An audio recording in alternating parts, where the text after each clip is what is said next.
Tepat pada tanggal 26 Desember tahun 2004, sebuah tragedi mengguncang dunia. Gempa bumi dahsyat berkekuatan 9,1 hingga 9,3 skala Richter terjadi di dasar Samudra Hindia. Di lepas pantai barat Sumatera Utara, getarannya terasa hingga ke Thailand, India, bahkan Afrika. Namun, yang terparah belum datang. Gempa ini memicu serangkaian tsunami mematikan yang akan tercatat sebagai salah satu bencana alam paling mengerikan dalam sejarah modern. Pagi itu, di pesisir Aceh, hari dimulai seperti biasa. Orang-orang beraktivitas di pasar, nelayan bersiap melaut, dan anak-anak bermain di pantai. Tidak ada yang menyangka bahwa dalam hitungan menit, kehidupan mereka akan berubah selamanya. Setelah gempa yang menggetarkan daratan dengan hebat, banyak yang melihat fenomena aneh.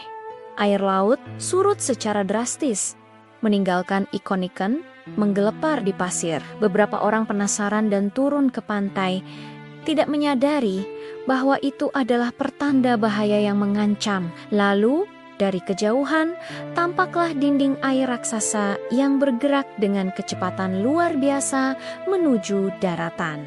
Ketinggiannya mencapai 30 meter di beberapa tempat, setara dengan gedung 10 lantai. Kepanikan pun pecah. Teriakan air naik, terdengar di mana-mana.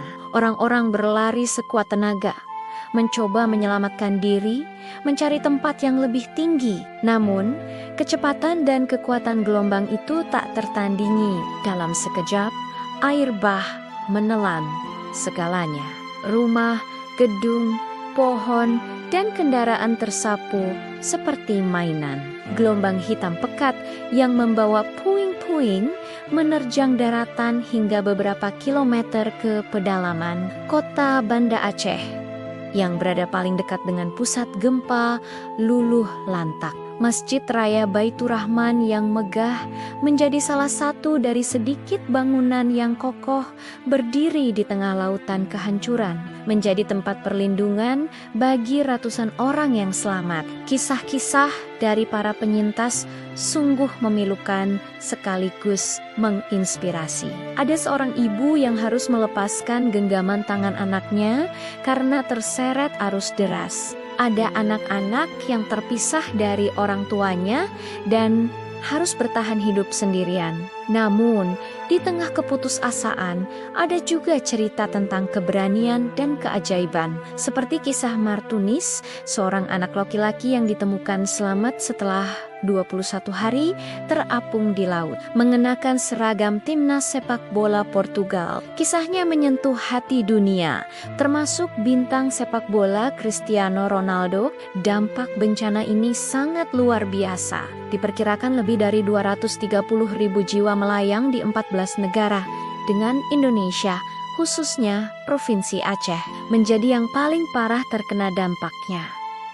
Sekitar 170.000 orang di Aceh meninggal dunia atau hilang. Ratusan ribu orang kehilangan tempat tinggal, mata pencaharian, dan anggota keluarga. Infrastruktur hancur total dan trauma mendalam membekas di hati para penyintas. Namun, di balik tragedi yang menyayat hati, tsunami Aceh juga menunjukkan sisi terbaik dari kemanusiaan.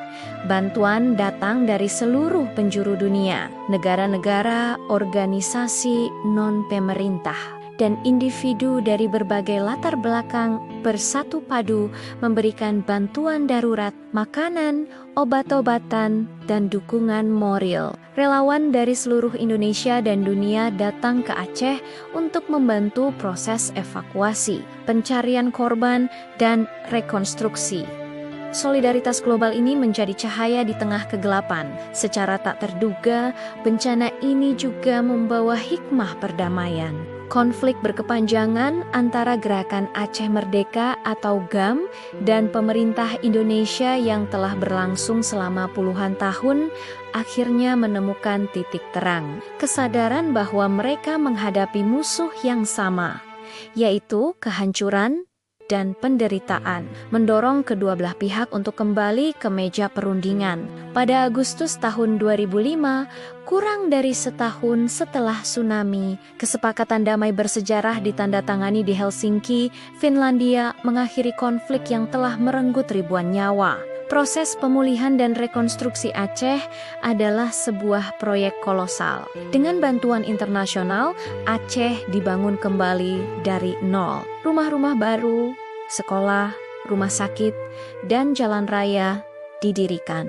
Yang lebih penting, sistem peringatan dini tsunami dipasang di seluruh pesisir Indonesia untuk mencegah tragedi serupa terulang di masa depan. Museum Tsunami Aceh dibangun di Banda Aceh bukan hanya sebagai monumen untuk mengenang para korban, tetapi juga sebagai pusat pendidikan bencana bagi generasi mendatang. Kini, bertahun-tahun setelah bencana itu, Aceh telah bangkit.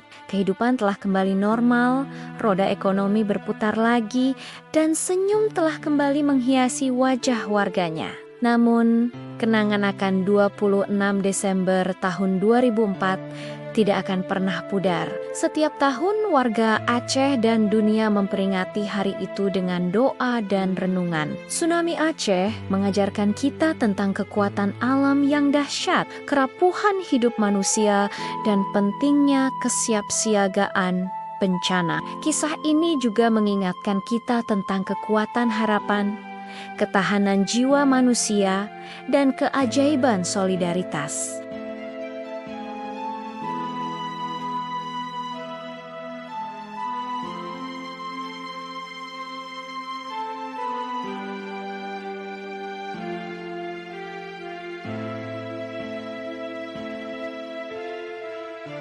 Terima kasih telah menyimak kisah yang luar biasa ini. Mari kita selalu mendoakan para korban dan belajar dari setiap peristiwa agar kita bisa menjadi lebih kuat dan lebih siap di masa depan. Jangan lupa untuk subscribe channel ini agar tidak ketinggalan konten-konten inspiratif lainnya. Sampai jumpa.